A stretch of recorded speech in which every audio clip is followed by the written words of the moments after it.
Chris Scott finishing off the coaches and their thoughts on their team's performances so far, and that's where we pick things up with the Cats' demolition job last night. They unfurled the flag and then proceeded to might as well just played a replay of the grand final last year. It was pretty similar, although in some ways it was even probably more numbing for the Swans and the way they played. Obviously they had less personnel there, missing I think six or seven out of last year's grand final team, but to not kick a goal in the second half as the Cats piled on 9. It's more the manner in how it happens with this matchup in particular that's jarring. You know, plus 20 contested possessions. The scoring from centre bounces were ridiculous. Yeah. 4 goals, 3, which is their second highest for the last 60 games for the Cats, and their highest was in the grand final. So that just shows you the problem they've got. And I think it's a one-man problem. What Patrick Dangerfield does at centre bounces, in terms of not just centre bounces, his ability to take the game from inside to outside. And we keep saying, Joey, and we've been saying it for 3-4 weeks on this show, that the game's changed. It's 100 little battles of getting the ball from inside traffic to outside, where you can draw a crowd. The amount of times he goes into a crowd and gets the ball to the outside for his lesser rated and ranked players to do the damage is frightening. And they're all done in different ways. Like this here, that is incredibly tough. Like he's head down. Rowbottom's chased him for the best part of 15 metres just to get to him, but it's done. The play's over before it starts. This here, bang, just drive. He's kicking. Prior to this round, he's rated the 3rd best kick in the comp this year, field kicking. Now, we've never said that about Patrick Dangerfield, so I think you've got to give credit where it's due. He had a huge game, 31 disposals, 7 clearances. We worried that he was doing it by himself a couple of weeks ago. The troops have come with him, but he's still the core of what he is. So I think we've just got to recognise what this guy has done as the best inside to outside player in the comp. But you're both still holding on the Cats at this stage. Well, only because I was disappointed with the Sydney Swans. So I know that they had to have a plan going into this game because they were so decimated in defence. So that's fair enough. But I don't believe the plan that they had gave them the best chance to win the game last night. And I think that the players didn't necessarily believe in it and it filtered through the way they played and everything else flowed from it. So I want to show what they were doing because the plan was to go Callum Mills, their best midfielder, went to fullback to play on Tom Hawkins, and they wanted to play an extra defender. So they were going to basically double team Tom Hawkins because they were so decimated. But what it did right from the start, so this was in the first 15 minutes of the game, it just created some confusion and these things. So they were meant to have a +1. Fox got lost, not sure what to do.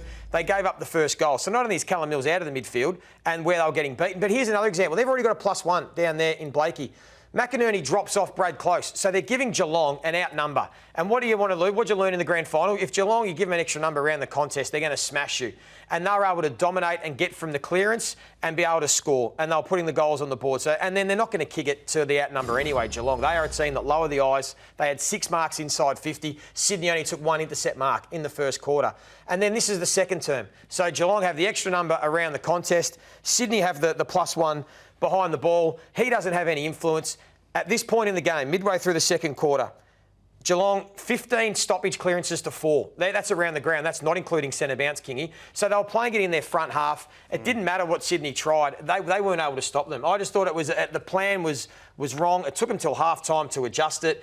I'm not sure why Sydney didn't do the opposite and bring up one of their extra numbers around the contest and say, well, at least let's win the ball in the contest and play it in our front half and try and see if we can manufacture something and do it that way, rather than almost retreating and saying, well, we'll accept we'll have 1 less and just try and defend it in our back 50. It just didn't work. It didn't give them a chance, and that's how they played. By half-time, 11 goals to 5, 19 clearances to 6 around the ground, 31 inside 50s to 21, game over. It ended up being plus 47 points from clearance. Yeah, smacked. So smacked. You're right.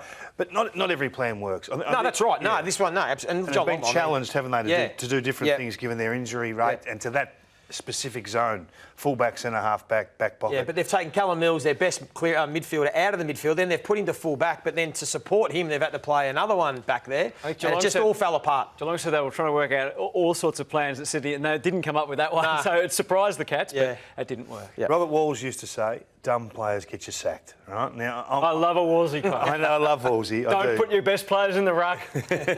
So I want to put it on Peter Ladhams. Now, I don't know whether you're a good player, a great player, an average player or whatever, but they can't continue to go with you, mate, in the ruck if you continue to make the same mistakes. So he gives away a free kick here. This is basic play. So he's given them the first stoppage win. Ball goes inside Geelong's forward 50. What's Tommy Hawkins going to do? He's going to try and body. And then he gives away another free kick. Back-to-back free kicks that cost them a goal. Now, Last week we saw him throw the ball from the direct ruck to give the opposition an easy goal. And then he gets a little bit rattled, a little bit confused.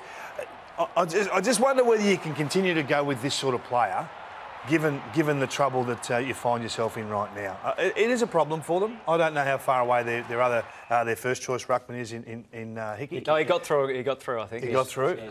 He will be back as soon as possible. Can we have a new segment each week on things that ruckmen do? Yeah. Yes, we can. We can.